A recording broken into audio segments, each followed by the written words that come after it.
ओम शांति। जय श्री कृष्णा। राधे राधे। दोस्तों, जीवन में माँ का होना बहुत ज़रूरी है। हर बच्चे के लिए माँ अनमोल होती है।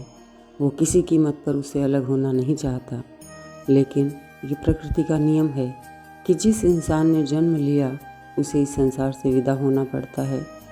मेरी माँ भी पिछले 1.5 महीने पहले हमसे विदा हो गए।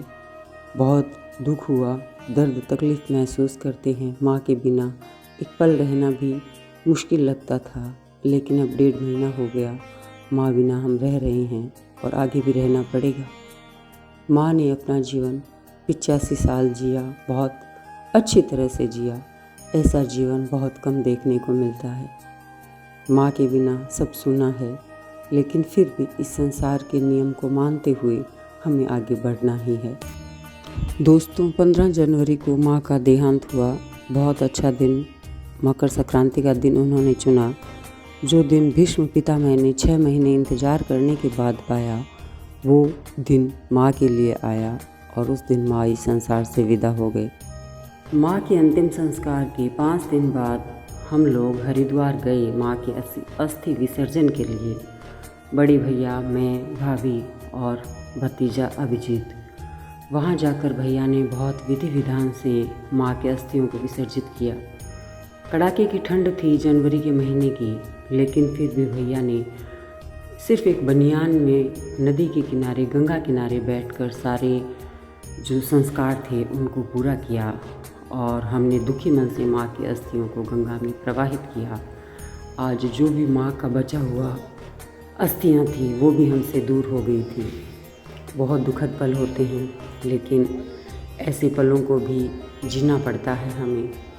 माँ का साया सर से उठना बहुत दुखद लगता है, लेकिन इलाज नहीं है। जब हम सुबह हरिद्वार पहुँचे तो सबसे पहले हम धर्मशाला गए। वहाँ हमारे जो पुश्तैनी पंडे हैं उनसे हमने हमारा पोथा खुलवाया, जहाँ हमारे दादाजी, परदादाजी सबके अस्थि विसर्जन के लिए परिवार के लोग आए। उनके नाम अंकित थे, पूरे ख़ानदान का वहाँ परिचय लिखा हुआ था। और पंडित जी ने फिर हमें वहाँ हमारे ख़ानदान का परिचय दिखाया, माँ का नाम लिखवाया। हम सब के साइन करवाए वहाँ पे कि कौन कौन है हमारे ख़ानदान में और कौन कौन कब कब यहाँ हरिद्वार आया था। इसके बाद हमने नदी किनारे भैया ने जो गरीब लोग हैं उनको खाना खिलवाया। बना बनाया खाना वहाँ आपको खूब मिल जाता है। 20 रुपये 30 रुपये प्लेट दक्षिणा के साथ उनको दिया गया, ताकि वो सुबह के समय खाना खा सके। ज़रूरतमंदों को खाना दिया। वापस आकर हमने जो भी पंडित जी का हिसाब बनता था या उनका जो भी दक्षिणा बनती थी वो दक्षिणा हमने दी और वहाँ से हम पंडित जी से विदा हो गए। उसके बाद नदी किनारे आए, गंगा किनारे। काफ़ी भीड़ थी, लेकिन गंगा का जो जल था बहुत शांत था, निर्मल, पवित्र। वहाँ आकर कुछ सुकून मिला। कहते हैं गंगा स्नान से सारे पाप धुल जाते हैं। पाप धुलते हैं कि नहीं पता, लेकिन यहाँ आकर मन को एक शांति मिलती है, सुकून मिलता है। यहाँ का वातावरण बहुत अच्छा है और दृश्य और ही सुंदर। इसके बाद हम भारत माता मंदिर आए। बहुत खूबसूरत मंदिर है, लेकिन खूबसूरती से ज़्यादा यहाँ माँ से जुड़ा हुआ शब्द जुड़ा हुआ था, माता का, तो देखने की इच्छा हुई और हमने भारत माता मंदिर को देखा।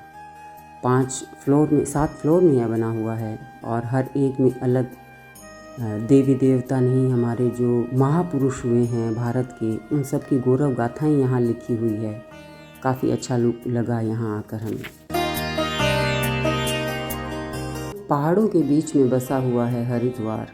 एक साइड पहाड़ शुरू होते हैं और दूसरी तरफ इसके मैदान है। यहाँ आकर गंगा मैदान से संपर्क में आती है, पहाड़ों से उतरकर। बहुत ही खूबसूरत नज़ारे हैं यहाँ, शांत करने वाला दृश्य है।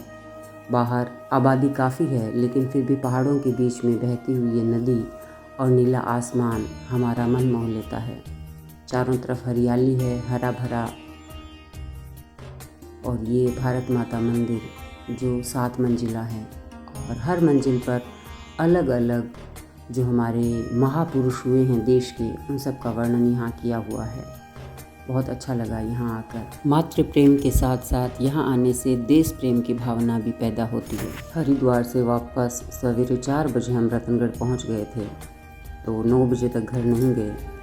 और वहाँ जाने के बाद माँ को फिर पुष्पांजलि दी गई सभी के द्वारा, जो परिवार के सदस्य थे, बड़ी दीदी लोग, भाई लोगों सबके द्वारा। और फिर एकादशी के दिन रात को जागरण रखा गया, कीर्तन रखा गया।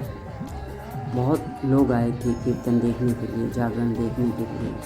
और इस प्रकार माँ के जो सारे कर्म कांड किए गए, अंतिम संस्कार के बाद जो भी बचता है वो सारे बहुत विधि विधान से किए गए।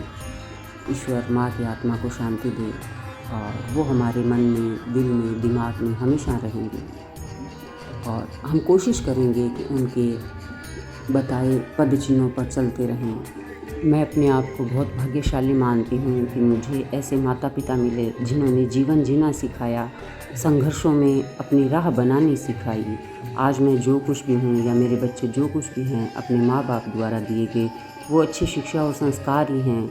यद्यपि माँ के जाने के बाद मैं कमज़ोर ज़रूर हुई हूँ, लेकिन टूटी नहीं हूँ। फिर से संभलूँगी और आगे बढ़ूँगी।